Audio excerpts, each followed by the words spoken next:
Beneficiary की बात कर रहे थे।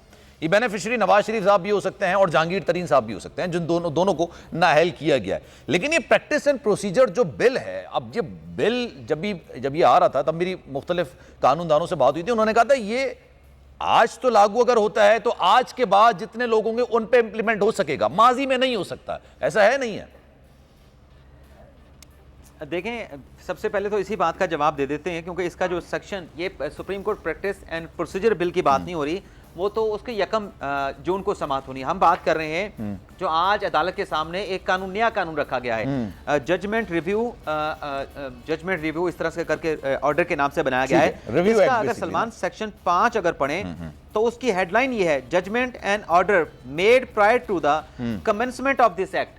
यानी इस कानून के बनने से पहले भी जितने फैसले दिए गए हैं, ऑर्डर्स दिए गए हैं, उस पर भी इतलाक होगा, इतलाक हो जाएगा। इसमें जो बेनिफिशियरी हैं, जो मैंने कहा कि वो नवाज शरीफ भी हो सकते हैं, जहांगीर तरीन भी हो सकते हैं, वो इमरान खान साहब भी हो सकते हैं, वो कासिम सूरी साहब भी हो सकते हैं। आपको याद होगा कि जो डिप्टी स्पीकर कासिम सूरी का जो फैसला था उस पर नजरसानी इमरान खान साहब ने भी दायर की, जी। कासिम सूरी साहब ने भी दायर की, असद कैसर साहब ने भी दायर की।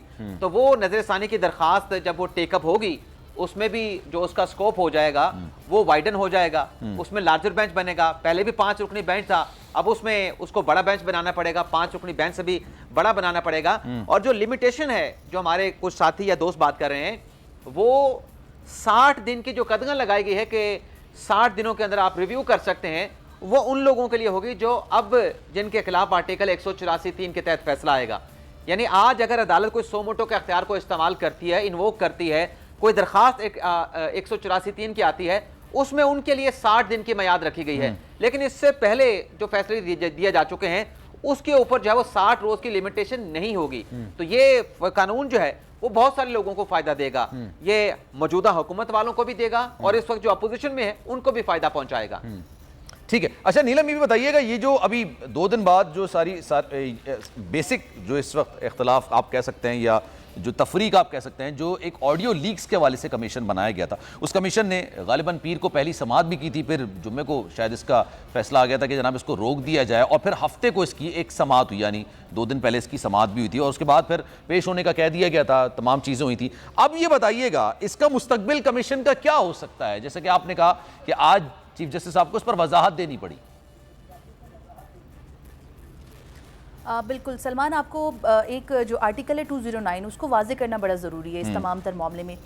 जो पहली समाअत हुई थी उसमें तो हमने देखा जस्टिस काजी फ़ाइज़ ईसा की तरफ से जो फ़रीक़ैन थे उनको नोटिस ही हुए, वो सारी कार्रवाई जो थी अमल में लाई गई। लेकिन जो अभी सुप्रीम कोर्ट ऑफ पाकिस्तान की तरफ से इस कमीशन से मुतालिक जो कार्रवाई अमल में लाई गई, उसमें जो डायरेक्शंस दी गई थी, उसके बाद जो समाअत हुई वो काफ़ी ज़्यादा इंपॉर्टेंट थी, जो कि आज से 2 रोज़ कबल हुई थी, जिसमें जस्टिस काजी फ़ाइज़ ईसा की तरफ से बड़ी वाज़े अल्फाज में ये कहा गया था कि ये तमाम तर मामला टेकअप करने से पहले हमसे पूछ लेना चाहिए था, हमारे भी नोटिस में होना चाहिए था। साथ ही साथ उनकी तरफ से ये भी कहा गया कि एक जो जज थे जो कि कोयटा से सुबह 9 बजे आज इस कमीशन की समाअत के लिए आए हैं, अगर हमें पहले बता दिया जाता तो हम ना आते। लेकिन इस तमाम तर कार्रवाई में एक चीज़ उन्होंने वाज़े अल्फाज में बताई, उन्होंने कहा कि मैंने पहले भी बहैसियत मेंबर जुडिशल काउंसिल इस बात की वजाहत दी थी और मैं आज भी कह रहा हूँ कि ये तमाम तर जो कार्रवाई थी किसी जज को मुजरिम या मुल्ज़िम साबित करने के लिए नहीं थी। इसमें हमने 209 के तहत जो कार्रवाई थी उसको आगे नहीं बढ़ाना था, हमने सिर्फ़ और सिर्फ जो ऑडियो लीक्स हैं उनकी कानूनी हैसियत का जायज़ा लेना था। तो इस तमाम तर मामले पे पहले भी जस्टिस काजी फ़ाइज़ ईसा की तरफ से क्लैरिफिकेशन दी गई, अभी भी दी गई, और इसमें जो अटॉर्नी जनरल थे उनको एक तरह से ये कहना चाहिए कि आड़े हाथों लिया जस्टिस काजी फ़ाइज़ ईसा ने। उनकी तरफ से ये कहा गया कि आप जब कमीशन में आते हैं तो आप हमारी बात करते हैं, जब आप अदालत में जाते हैं तो अदालत की बात करते हैं। आपको जब चीफ जस्टिस ऑफ पाकिस्तान की तरफ से इस तमाम तर कार्रवाई को रोका गया, इनकी जो कानूनी हैसियत थी उस पर सवाल उठाया गया, तो आपको अदालत को बताना चाहिए था, आपको आर्टिकल 209 का हवाला देना चाहिए था, आपको बताना चाहिए था ये जो जजेस की। और ये भी तो शायद मकालमा हुआ था ना कि आपको बुलाया गया था, आपको नोटिस दिया गया था या नहीं दिया गया था, और अगर नहीं दिया गया था तो आप कैसे गए थे, ये भी हुआ था मकालमा।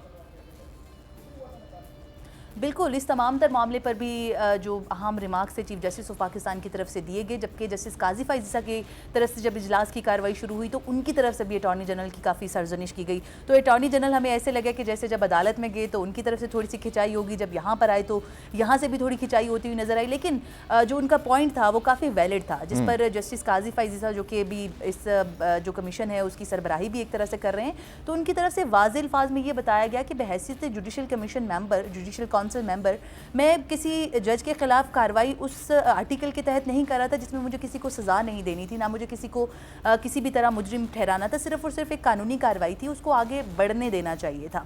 और उन्होंने इस चीज़ का गिला भी किया कि अगर ये कार्रवाई रुक गई थी तो आप लोगों को हमें पहले इंतबाह कर देना चाहिए था, ताकि आज जो एक मामूल के मुताबिक कार्रवाई हुई है वो ना होती। और आइंदा के लिए भी उन्होंने जो अटॉर्नी जनरल हैं उनको ये कहा कि आइंदा जब भी इस कार्रवाई के बाद, जो कि सुप्रीम कोर्ट ऑफ पाकिस्तान की कार्रवाई पर मुनहसर है, आइंदा की जो जुडिशल इंक्वायरी होगी उससे मुतालिक, तो उस पर उन्होंने कहा कि आइंदा भी हमें पहले बता दीजिएगा, ताकि आज जो एक मिसकमिटमेंट हुई है, जो एक हसल बसल की कैफियत रही, वो ना हो।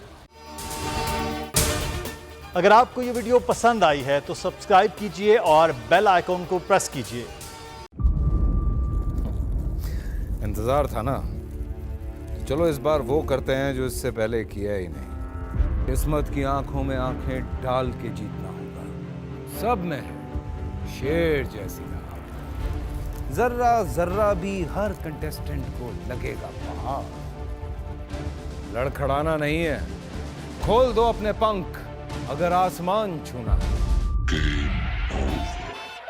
अबे लग रहा है ये सब पहले भी कहीं सुना है। एंटरटेनमेंट की गारंटी जनाब, क्योंकि यहाँ खेलोगे कूदोगे तो बनोगे नवाब। खुश रहो पाकिस्तान। खुश रहो पाकिस्तान, बुध और जुमेरात शाम 7 बजे सिर्फ बोल एंटरटेनमेंट पर। सब्सक्राइब करें और बेल दबाएं ताकि कोई खबर रह न जाए।